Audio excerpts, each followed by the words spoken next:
Being an Arsenal fan is infuriating. It's tiring, it's infuriating, makes you feel like you're crazy.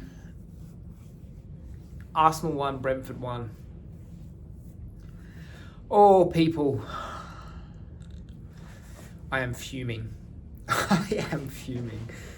And I know that I literally said in my last one or two videos that this was about staying calm and staying logical and realizing that this was going to be an up and down journey. But by God, is this football team testing me?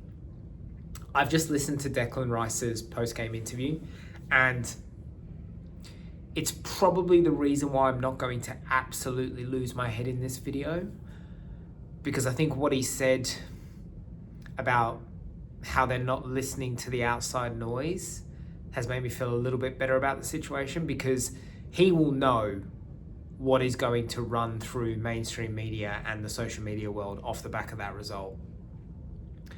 I've actually stayed away from it, to be honest, because I don't want to listen to it, because I know exactly what it will be. Arsenal are bottling it. Arsenal are shit. City are coming. This is exactly where City want to be. Same old Arsenal. Ha, ha, ha, ha, ha. And you can't run away from it. As an Arsenal fan, you cannot run away from this narrative, because this Arsenal team, time and time again, when we are given the opportunity to change that narrative, we do not take that opportunity. And I am becoming extremely concerned. I have said all season that this team looks different. I get the feeling that this team is different, that they are approaching this differently. But I'm not sure if that's true. I'm not sure if that's true anymore, because this is another game where we have looked really, really bad. And again, this isn't so much about the result. Let's not beat around the bush. Brentford this season are a very, very good team. They are coming off the back of beating Aston Villa and Newcastle away. They've gone to Villa Park and won. They've gone to St. James's Park and won. They are 5th or 6th in the table. They are a very good side. So going away to Brentford is not an easy game. So the result can happen. It's the performance. It's the performances that are really scaring me. It was the performance against Liverpool. It was the performance against Nottingham Forest. It was the performance against Manchester United. And it's this performance today. We did nothing. We did not look like a team that wanted to win the football game. Declan Rice said that they wanted to win. They did everything they could to win. I don't think you did, Declan, and I love you, mate, and I think you did everything. Don't get me wrong. Declan Rice is one of a handful of players where tonight they can walk off the field with their chin up in the air.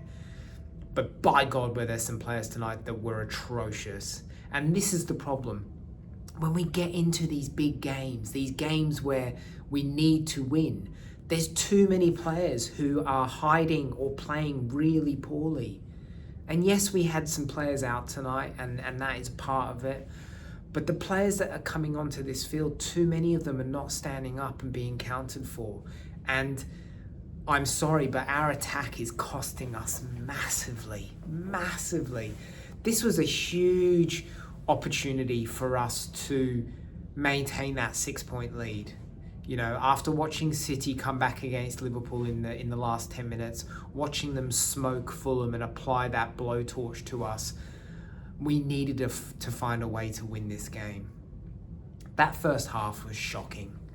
The first 20 minutes, honestly, I don't know what it is about Arsenal in these first halves, but we just have this blasé approach to games whereby it's like, it's almost like the goal will come and we'll figure it out as the game goes on. But what the team doesn't seem to realise is the more you give the opposition this belief that they can get something from the game, the harder the game becomes. The more likely that team is going to slow the game down, to try and waste time because they feel like there's an opportunity to get a point or even a last minute kind of winner.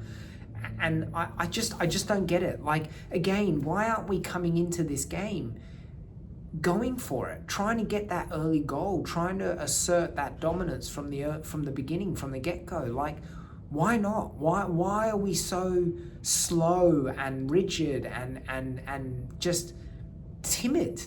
Like, I just don't get it. I don't get it, you know. To be fair to Gyökeres, I thought this was one of Gyökeres' better games from a point of, I thought his first touch was immaculate pretty much the whole way through the game. I'll be honest, I had my 3-year-old son clambering all over me from like the 30th minute on, so I didn't watch this game with absolute, I guess, concentration. So there's probably a lot of stuff that I've missed throughout the game, but from what I did see of the game, I thought Gyökeres' first touch was really strong. I thought his link-up play was good. In terms of players who I'm just infuriated with,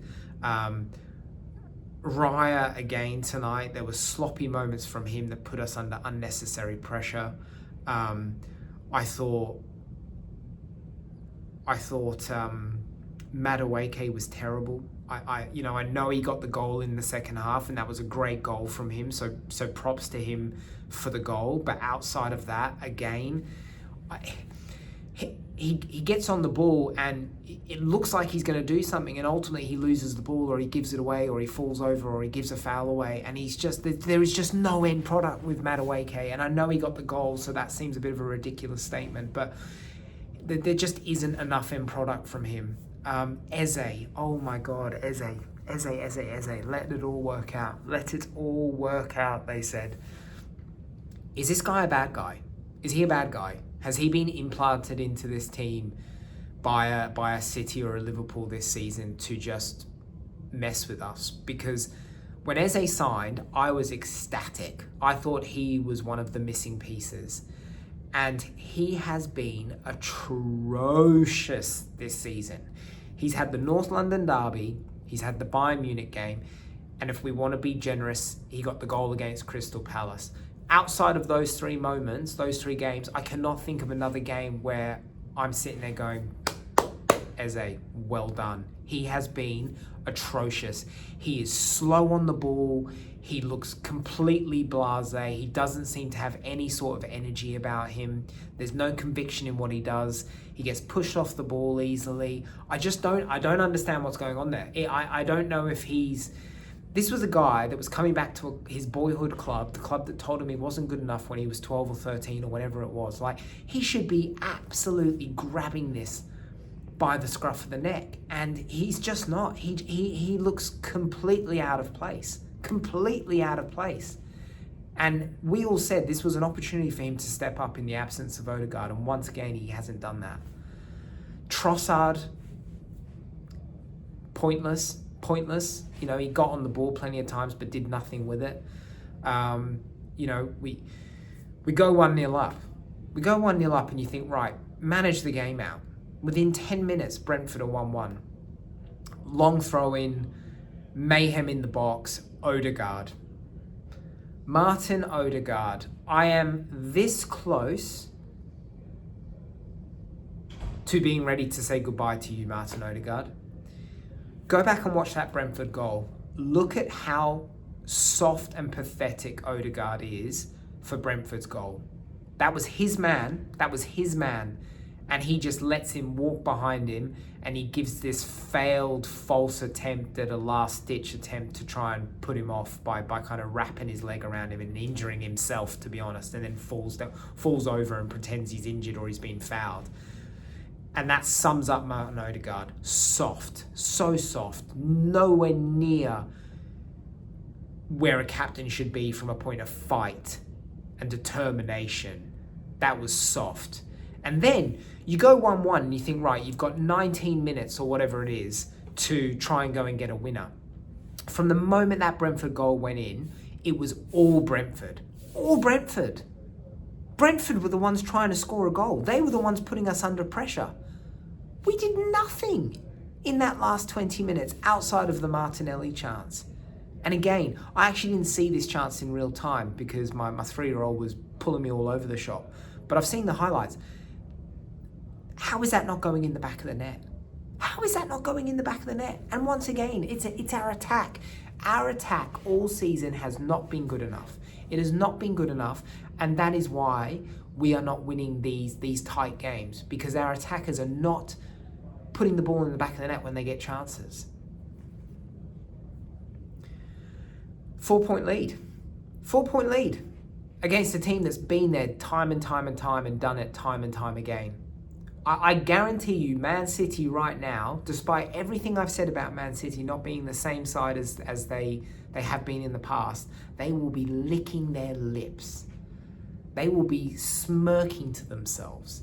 They are exactly where they need to be. If this was Liverpool, I don't think they'd be as confident. But the fact that it's Arsenal, you just know that deep down they're like, yeah, okay, we got them exactly where we want them now. And I'm sorry, Arsenal, but you've got no one to blame but yourself to be in that position and to be laughed at the way you are probably getting laughed at right now, because you don't step up when you need to step up. You just don't step up when you need to step up. And until you start stepping up, this is the response and this is the narrative that is going to follow us and follow you. I feel incredibly sorry for the likes of Declan Rice. The guy's an absolute workhorse. He leaves nothing else on that pitch every week. And I desperately feel sorry for him right now, because I feel like he's one of only a handful of players that genuinely is giving absolutely everything to try and get this team over the line in this Premiership title race. I thought Mosquera was really good tonight. I think he's an incredible player. I think he's an incredible player for now, but also for the future. That last-ditch tackle on Thiago was unreal. Outside of that, I really can't highlight any names particularly. I thought Timber was sloppy. I thought Nketiah was sloppy. I thought Gabriel didn't look his usual kind of confident best. That yellow card early in the first half didn't do himself any favours. He was probably lucky not to get sent off in the end. Zubimendi didn't really do anything. As I said, Eze was shit. Odegaard was shit. Madueke not good enough. Saka came on, did nothing because he's obviously not ready to be playing yet. Trossard ineffective. Gyökeres, I thought his first touch was good, but again, no one created any chances for him. He didn't have a chance. Really disappointing. A really flat performance. And I'll say it again, people, don't get me wrong. Brentford are a very good side. Going away to Brentford right now is probably one of the most difficult fixtures you can get in the Premier League. So the result can happen. It's the performance. It's the attitude that these players are showing in these games where we need to put in a performance. If we would have battered Brentford for 90 minutes and it would have finished 1-1, you go, all right, there's not much you can say about that. But it's the performance, it's the energy levels, it's the timidness of the players. We're not trying to get on the front foot. We're not trying to create opportunities. We don't play with any speed, urgency. I don't get it. We're not playing like champions right now, people, and I'm really worried. I'm really worried. Yeah, like I said, we're just going to have to take the shit that we're going to cop now for the next few days. We've got the FA Cup on the weekend, so that's a bit of a break from the Premier League, and then we go again next week. But we've got Chelsea and Tottenham coming up, and City have a pretty easy run of fixtures. So if we don't sort this out, people, we could be in second place before we know it. Yeah. Anyway, let me know what you guys think in the comments. Is this an Arteta thing? Is it a mentality thing? Am I overreacting? Let me know. All right, guys. I'll see you on the next one. Bye.